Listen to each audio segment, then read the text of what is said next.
Google മാപ്പിൽ നമ്മളത് കാണുക ഗംഗയുടെ നടുക്ക് നിൽക്കുന്നതായിട്ടാണ്. അങ്ങനെയാണ്. അപ്പോൾ ആ വെള്ളം കുറഞ്ഞ സമയത്ത് ആ മണൽ തിട്ടയിലാണ് ഈ ടെന്റുകൾ മുഴുവൻ. യുദ്ധം നടക്കുന്ന സമയത്ത് ഇത് അസുരന്മാരുടെ കയ്യിൽ അമൃതകുംഭം പെടാതിരിക്കാൻ വേണ്ടി ഗരുഡൻ അമൃതകുംഭവുമായി പറന്നു നടന്നു. 4 തീർത്ഥഘട്ടങ്ങളാണ് ഹരിദ്വാറിൽ, പ്രയാഗ്രാജിൽ, ഉജ്ജയിനിയിൽ, നാസിക്കിൽ. ഈ 4 തീർത്ഥഘട്ടങ്ങളിൽ ഈ അമൃതകുംഭം ഇറക്കി വെച്ച് ഗരുഡൻ വിശ്രമിച്ചു.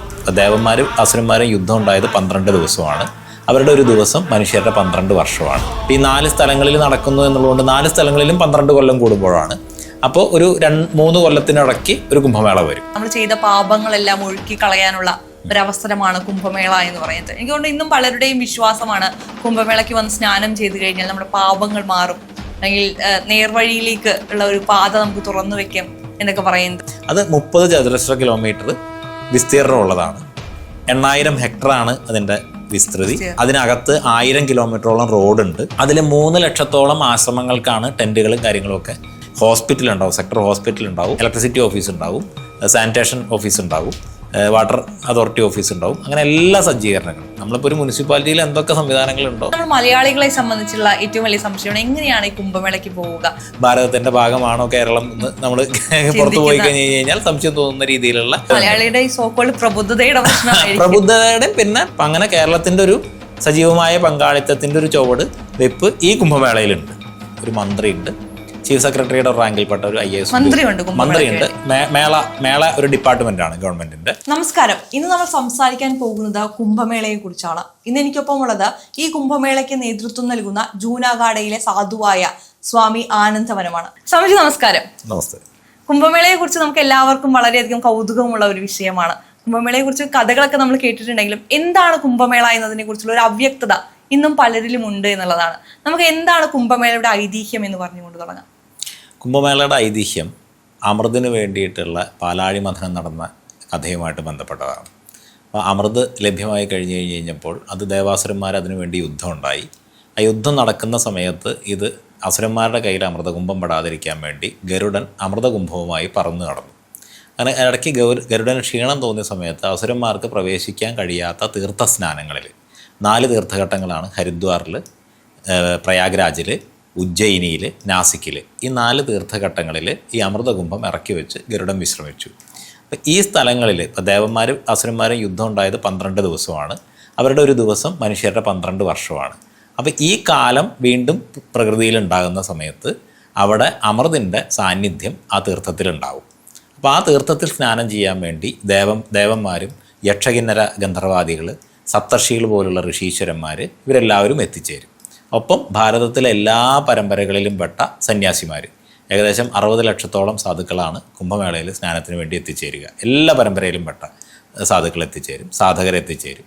പിന്നെ അവരുടെ ഒപ്പം സ്നാനം ചെയ്യാനും സന്യാസിമാരെ കാണാനും. അതായത് ഇപ്പോൾ നമ്മൾ ഒരു ക്ഷേത്രത്തിൽ പോകുന്നു, ഒരു ദേവതയെ കാണാനാണ് പോകുന്നത്. കുംഭമേളയെ കാണാൻ വരുന്നത് സന്യാസിമാരെ കാണാനും സാധു സന്ത് മഹാത്മാക്കൾക്ക് സേവ ചെയ്യാനും അവരുടെ അനുഗ്രഹം വാങ്ങാനുമാണ്.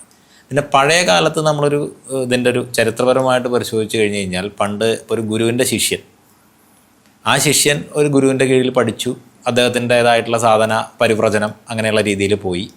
അത് കഴിഞ്ഞ് കഴിഞ്ഞിട്ട് ആ ഗുരു അവിടെ തന്നെ ഉണ്ടായിക്കൊള്ളുന്നില്ല, അല്ലെങ്കിൽ കൂടെ പഠിച്ചിരുന്ന ആളുകൾ അവിടെ തന്നെ ഉണ്ടായിക്കൊള്ളുന്നില്ല. വേറൊരു സ്ഥലത്തേക്ക് നമ്മൾ ഇന്നൊരു ഗുരു ഉണ്ട് അല്ലെങ്കിൽ ഒരാളുണ്ട് എന്ന് അറിഞ്ഞു ചെന്നാൽ അദ്ദേഹം അവിടെ ഉണ്ടായിക്കൊള്ളുന്നില്ല. അപ്പം ഇതൊക്കെ പരസ്പരം കാണാനും ആശയവിനിമയം നടത്താനും ഒക്കെയുള്ള ഒരു വേദി കൂടിയാണ് കുംഭമേള എന്ന് പറയുന്നത്.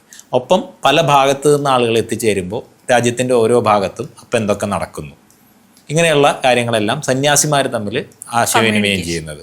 അപ്പോൾ ഈ 4 സ്ഥലങ്ങളിൽ നടക്കുന്നു എന്നുള്ളതുകൊണ്ട് 4 സ്ഥലങ്ങളിലും 12 കൊല്ലം കൂടുമ്പോഴാണ്. അപ്പോൾ ഒരു 3 കൊല്ലത്തിനിടയ്ക്ക് ഒരു കുംഭമേള വരും. ഈ 12 വർഷത്തിലൊരിക്കലാണ് കുംഭമേള എന്ന് നമുക്ക് പൊതുവെ രജിസ്റ്റർ ആയിട്ടുള്ള ഒരു സ്റ്റേറ്റ്മെന്റ് ആണ്. പക്ഷെ ഇപ്പൊ അങ്ങ് പറഞ്ഞ പോലെ നമ്മൾ ചില സമയത്ത് നമ്മൾ കേൾക്കും കുംഭമേള നടക്കുന്നു, അപ്പൊ നമ്മൾ ചിന്തിക്കും ഇത് 12 വർഷം ആയോ? അപ്പോൾ അത് ഇതുകൊണ്ടാണ് ഈ 4 സ്ഥലങ്ങളിൽ 4 സമയങ്ങളിൽ നടക്കും. പ്രയാഗിലും ഹരിദ്വാറിലും 6 വർഷം കഴിയുമ്പോൾ, ഒരു കുംഭമേള കഴിഞ്ഞ് 6 വർഷം കഴിയുമ്പോൾ അർദ്ധകുംഭമേളയും നടക്കും. അർദ്ധകുംഭമേള സന്യാസിമാരുടെ, അതായത് അഖാഡകളാണ് ഈ മേള നടത്തുന്നത്. മേളയുടെ നേതൃത്വം എന്ന് പറയുന്ന അഖാഡകളാണ്.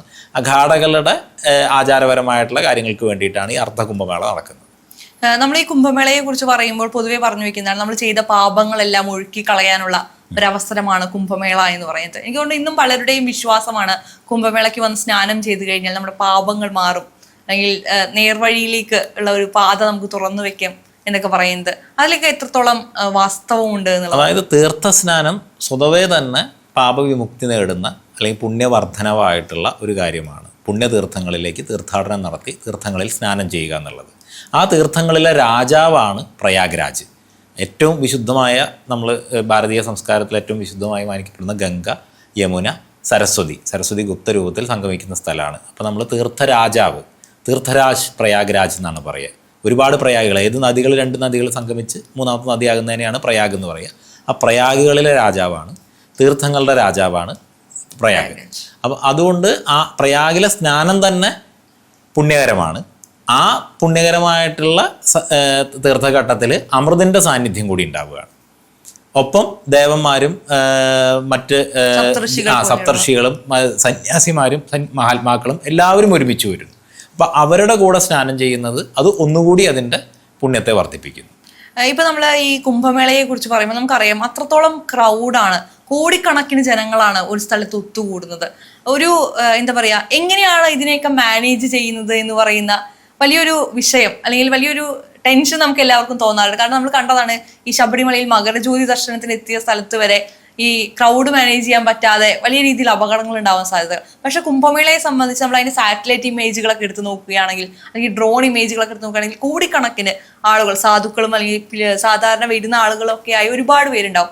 എങ്ങനെയാണ് അതിന്റെ ഒരു സംഘടന നടക്കുന്നത്?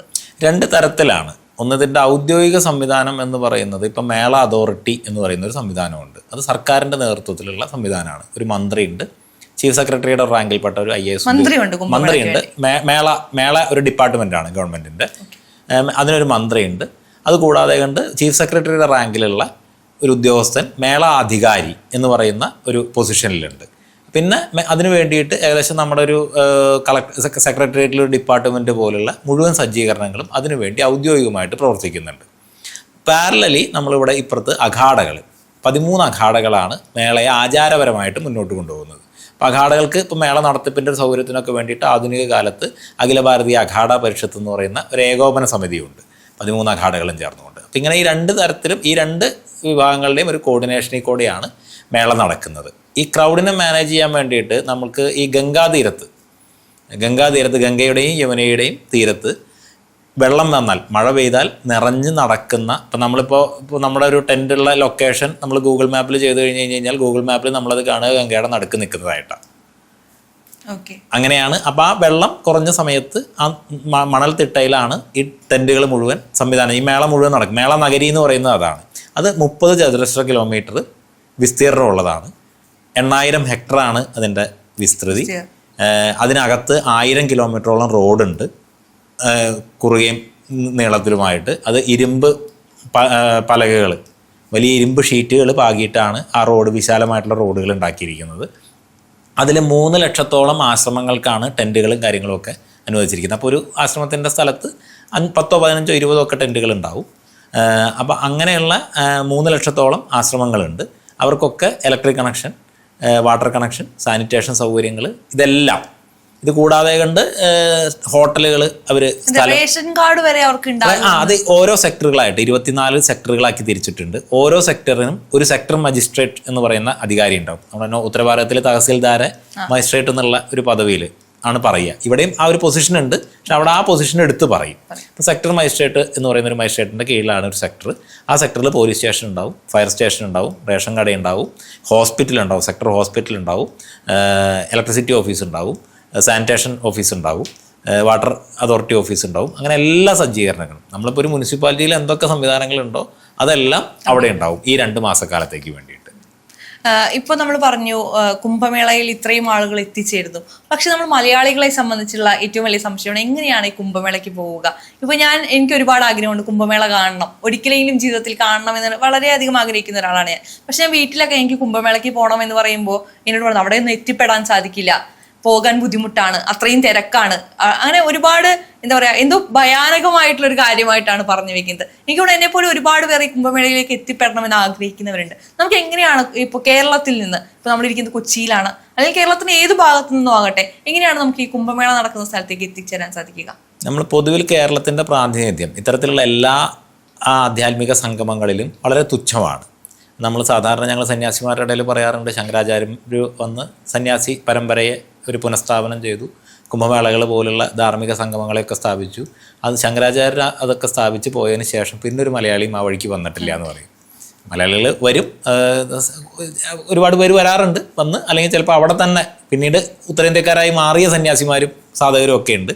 അതല്ലാതെ ഇന്ത്യയുടെ മറ്റെല്ലാ സംസ്ഥാനങ്ങളിൽ നിന്നും വലിയ രീതിയിലുള്ള ഭക്തരും വിശ്വാസികളും എല്ലാം വന്ന് അവിടെ ഈ 2 മാസവും ക്യാമ്പ് ചെയ്ത് സന്യാസിമാർക്ക് വേണ്ടിയിട്ടുള്ള സേവാപ്രവർത്തനങ്ങൾ, അതായത് അവർക്ക് ഭക്ഷണം കൊടുക്കുക, വരുന്ന ഭക്തർക്ക് ഭക്ഷണം കൊടുക്കുക, അതാണ് ശരിക്കും കുംഭമേളയിലെ പങ്കാളിത്തം എന്ന് പറയുന്നത്.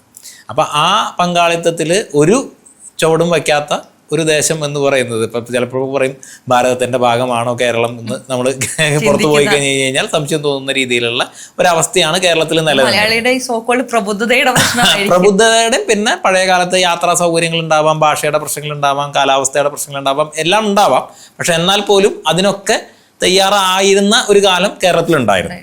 അപ്പോൾ അത് മാറിയിട്ട് പിന്നെ അത്തരത്തിലുള്ള യാതൊരു തരത്തിലുള്ള ഇൻവോൾവ്മെൻറ്റും ഇപ്പം നമ്മൾ ഈ വർഷം തൊട്ട് നമ്മൾ അത്തരത്തിലുള്ള ഒരു ശ്രമം അവിടെ തുടങ്ങുകയാണ്. കേരളത്തിൻ്റെയും കൂടി ഒരു പങ്കാളിത്തം ഇത്തരം എല്ലാ സേവാ പ്രവർത്തനങ്ങളിലും എല്ലാ ഇതിലും യോജിപ്പിച്ചുകൊണ്ട്, ഇപ്പോൾ നമ്മൾ മാത്രമല്ല മറ്റുള്ള ചില ആശ്രമങ്ങളും കേരളത്തിൽ നിന്നൊക്കെ അവിടെ ഇപ്പോൾ അമൃതാനന്ദമയി മഠമാണ് ഒരു സെക്ടർ ഹോസ്പിറ്റൽ, അവിടെ ഡൽഹി ഹോസ്പിറ്റൽ, അമൃതാനന്ദമയി മഠത്തിൻ്റെ ഡൽഹി ഹോസ്പിറ്റലാണ് ഒരു സെക്ടർ ഹോസ്പിറ്റൽ റൺ ചെയ്യുന്നത്. അങ്ങനെ ഇപ്പോൾ നമ്മൾ ആ തീർത്ഥാടകർക്ക് താമസം, ഭക്ഷണം, സന്യാസിമാർക്കുള്ള ഭക്ഷണ സൗകര്യങ്ങൾ, അങ്ങനെയുള്ള കാര്യങ്ങളൊക്കെ നമ്മൾ ചെയ്യുന്നുണ്ട്. കേരളത്തിൽ നിന്ന് വരുന്ന ആളുകൾക്ക് താമസ സൗകര്യം, അങ്ങനെയുള്ള കാര്യങ്ങൾ ചെയ്യുന്നുണ്ട്. സന്യാസിമാർക്ക് വേണ്ടി സമഷ്ടി ഭണ്ഡാര നമ്മൾ കേരളത്തിൽ എല്ലാവരെയും ചേർത്ത് യോജിപ്പിച്ചുകൊണ്ട് അത് ചെയ്യുന്നുണ്ട്. അപ്പം അങ്ങനെ കേരളത്തിൻ്റെ ഒരു സജീവമായ പങ്കാളിത്തത്തിൻ്റെ ഒരു ചുവട് വെപ്പ് ഈ കുംഭമേളയിലുണ്ട്.